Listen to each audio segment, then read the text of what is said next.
नमस्कार। बधिरों के लिए खबरों के इस विशेष बुलेटिन में आप सभी का स्वागत है। इस बुलेटिन में अब तक की ताजा और अहम खबरों के साथ मैं हूं मीमांसा मलिक और खबरों को पेश करेंगी रजनी कालरा। बीएमसी समेत महाराष्ट्र की 10 महानगर पालिकाओं के लिए आज मतदान हो रहा है। सुबह से ही पोलिंग बूथ पर लोगों की कतार लगी है। बॉलीवुड सितारों में भी बीएमसी चुनाव में वोटिंग को लेकर जबरदस्त उत्साह देखा जा रहा है।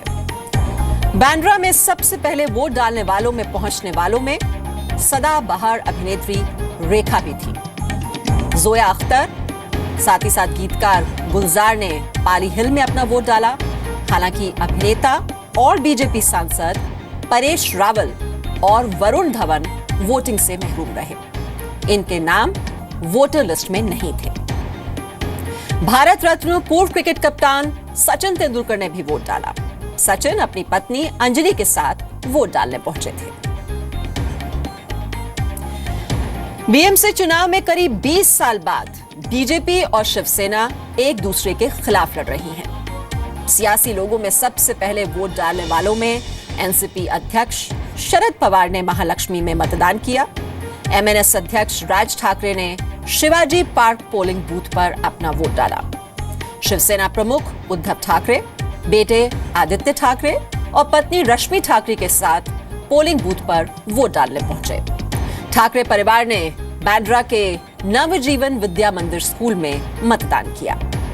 मुख्यमंत्री देवेंद्र फडणवीस ने अपने गृह जिले नागपुर में वोटिंग की। फडणवीस ने लोगों से बड़ी संख्या में वोटिंग की अपील की। मैं तमाम जनता को ये निवेदन करता हूं कि लोकतंत्र में वोटिंग ये आपका अधिकार है। इसलिए मैं अपील करता हूं कि सारे लोग यहां पर जरूर अपने अपने वोटिंग बूथ पर जाएं और वोटिंग करें।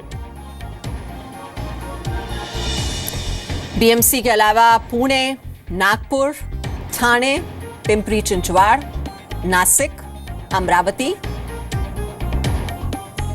उल्हासनगर, अकोला और सोलापुर महानगर पालिका में भी मतदान जारी है।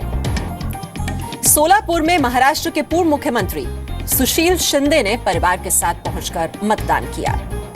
नागपुर में मुख्यमंत्री देवेंद्र फडणवीस के अलावा वीआईपी वोटर्स में संघ प्रमुख मोहन भागवत और केंद्रीय मंत्री नितिन गडकरी भी शामिल रहे।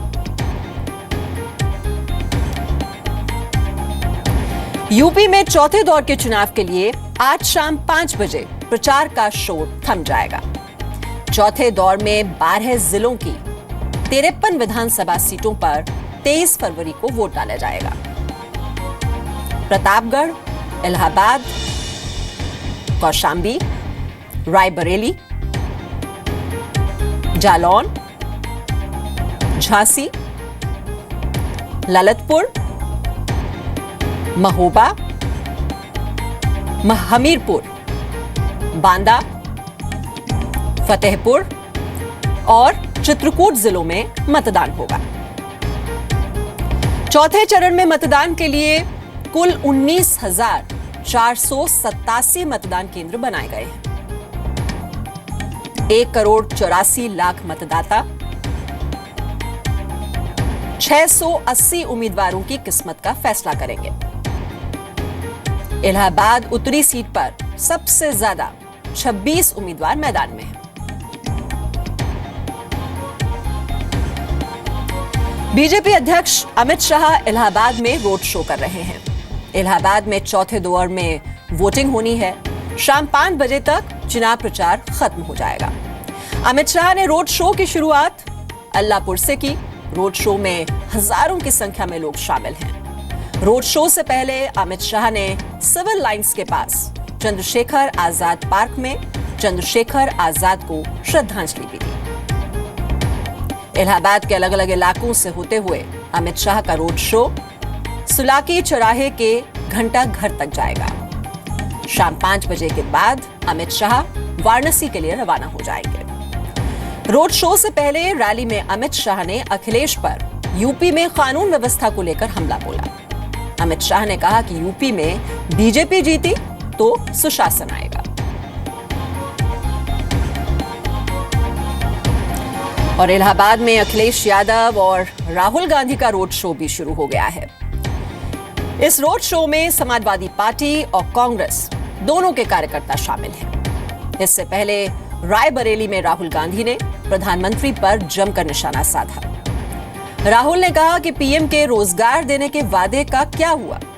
राहुल गांधी ने एसपी कांग्रेस गठबंधन के लिए वोट मांगे।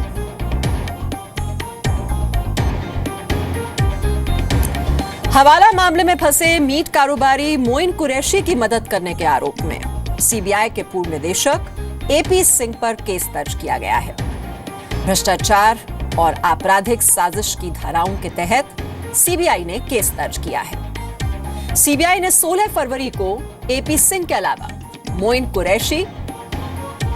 कुरैशी के सहयोगी आदित्य शर्मा और ट्राइमैक्स ग्रुप ऑफ कंपनीज के मालिक प्रदीप किनेरू समेत कुछ अज्ञात लोगों पर केस दर्ज किया है। ईडी की जांच में यह खुलासा हुआ है कि सीबीआई के केस में फंसे लोगों से कुरैशी पैसों की डील करता था। कुरैशी सीबीआई के पूर्व निदेशक एपी सिंह समेत कुछ और सरकारी अफसरों और नेताओं की मदद से उनको बचाने के नाम पर अवैध धन लेता था। कुरैशी, एपी सिंह और सीबीआई में फंसे आरोपियों के बीच बीबीएम चैट से यह खुलासा हुआ है। ये बीबीएम चैट ईडी और आईटी विभाग के पास है। उधर बैंकों के करीब 9,000 करोड़ लेकर फरार विजय माल्या को भारत लाने की कोशिशें तेज हो गई हैं। एनफोर्समेंट डायरेक्टोरेट को स्पेशल कोर्ट से मंजूरी मिल गई है। ईडी ने कोर्ट में इंडिया यूके ट्रीटी के तहत ऑर्डर जारी करने की अपील की थी। मंजूरी मिलने के बाद आज ईडी और ब्रिटेन के अफसरों के बीच प्रत्यार्पण को लेकर अहम मुलाकात हुई। विदेश मंत्रालय ने सीबीआई जांच के आधार पर यूके से माल्या के प्रत्यार्पण की अपील की थी। प्रिवेंशन ऑफ करप्शन एक्ट और इससे जुड़े आईपीसी की धाराओं के तहत सीबीआई भी माल्या के खिलाफ जांच कर रही है। यूपी के फिरोजाबाद में शेकोहाबाद रेलवे स्टेशन पर आज सुबह जमकर हंगामा हुआ। कानपुर से दिल्ली आ रही महानंदा एक्सप्रेस को रोककर गरीब रथ को पास देने से नाराज यात्रियों ने रेलवे स्टेशन पर हंगामा कर दिया। महानंदा एक्सप्रेस के यात्रियों ने ट्रैक को जैम कर दिया। जैम हटाने की कोशिश कर रहे जीआरपी पर यात्रियों ने हमला करना शुरू कर दिया। जीआरपी पर हमला देखकर स्थानीय लोग महानंदा एक्सप्रेस के यात्रियों से भिड़ गए। काफी देर तक यह हंगामा चलता रहा। स्थानीय लोगों के विरोध के बाद महानंदा एक्सप्रेस के यात्री ट्रेन में वापस बैठ गए। इसके बाद कहीं जाकर गरीब रथ को रवाना किया गया।